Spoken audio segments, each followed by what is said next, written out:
Welcome, everybody.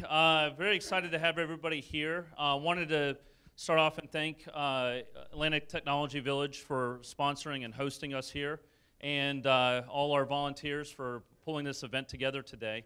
I wanted to just talk a little bit about the how this event came together, the history of NeuroLaunch, and then talk about the neuroscience, the accelerator or startups accelerator, just at a high level.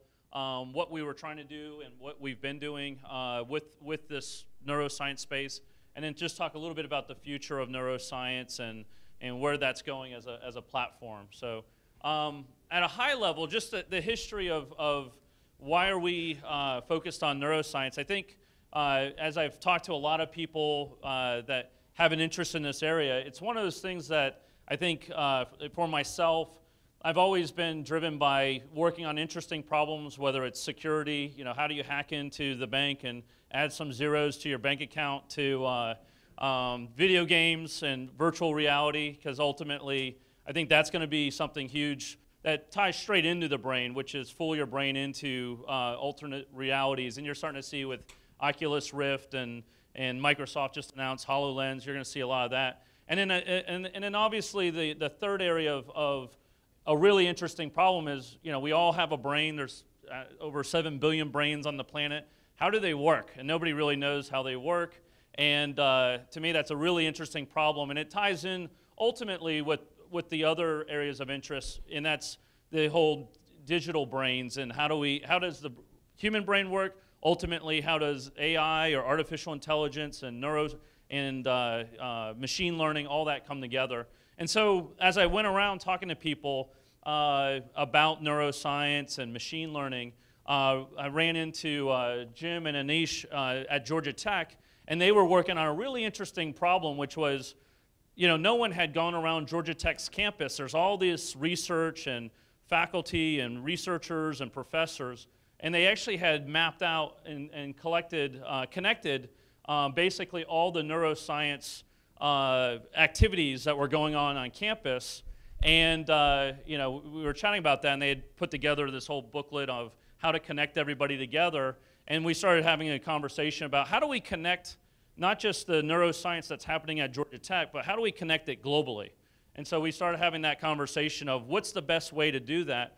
And then at the same time, Jordan and I have been talking about neuroscience. Jordan's a neurosurgeon at Emory. He's cutting right into the brains, getting a really deep inspection of all kinds of brains out there. And his background is MBA at Harvard. And from a business perspective, we're very passionate about startups. How do we turn neuroscience into more startups? How do we help startups in this space and get off the ground? So we all got together as a team, and July 1st, we actually got officially incorporated this past summer, and basically said we want to change the world by connecting all the different people who can spell neuroscience together. And in fact, one of the first assignments that Jim got was to go on LinkedIn, and basically anybody who could put neuroscience in their title, he went and added them as a friend on LinkedIn. And immediately we had like 3,000 neuroscientists that said, hey, we want to be a part of this. So it was really easy to get out there, find mentors. We immediately, when we reached out and said, we need some mentors, we were getting mentors from across the country who wanted to be engaged with this accelerator as we started to describe what we were doing. And from that, so the Neuroscience Accelerator, we're really borrowing this concept that's happening, I think, on a global basis with this concept of startup accelerators. And up till now, you've probably, if you're familiar with the startup scene, you've heard of Y Combinator, you've heard of Techstars, et cetera. But no one was doing this for neuroscience. And it was kind of an interesting hypothesis. Could we find, when we probably started this, there was less than a handful of neuroscience companies that we were aware of that were startups. Maybe there's 2, 3 in Atlanta, and we weren't sure how many were globally.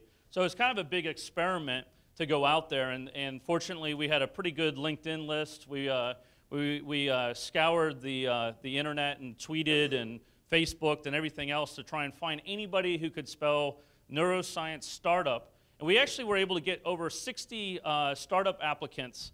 And I think the first official one that came from Iran, from Tehran for whatever reason. We're like, that's interesting. And then later on, one from Israel. We're like, ooh, don't put those two in the same room.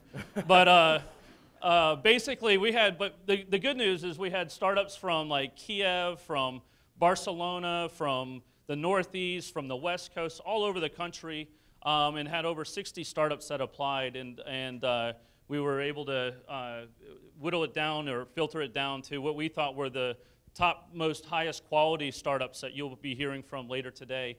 And so this Startup Accelerator really is the combination of, in accelerators in general, is to try and find mentors, bring in funding. We were able to leverage a lot of resources in Atlanta. One of the things that I was excited about being here in Atlanta is most people don't know how many resources are available for neuroscience. And actually, I was blown away when Jim and Anish showed me the Georgia Tech map of how many people do neuroscience-related work at Georgia Tech. There was probably over 100 resources. In fact, we found MRI machines sitting in the corner unused, and we're like, man, we should be using these things. And so, and then the same is true at Emory. There's tons of resources at Emory, Children's Healthcare. There's a whole long list of resources out there that are in the Atlanta area, and lots of neuroscientists, lots of researchers. But one of the things that's happening is all this research is occurring, but no one's bringing it together and say, how do we commercialize it? How do we put it in the business world and generate value out of it and create customers and all that? So that was kind of the genesis of it. So from that, the future of neuroscience, I think one of the things is you're going to see this become more of a platform for how do we bring in all the different neuroscience research, entrepreneurs, innovators, connect them with mentors and the resources. Again, tons of resources at all the facilities here. In fact, we found a lot of free resources. A lot of groups offered everything from medical testing to 3D printing. I don't know if you're doing any kind of prototype on hardware nowadays, you can go into, like Georgia Tech has the Invention Studio where you can go in there and use water laser printers, cut through steel, and immediately you could be building a medical stroke device all the way to a skateboard, which I found a lot of the students were creating. I was like, where was that in quadricopters with all the students? But they can prototype anything. And so there's a lot of potential, a lot of pent-up interest in this area.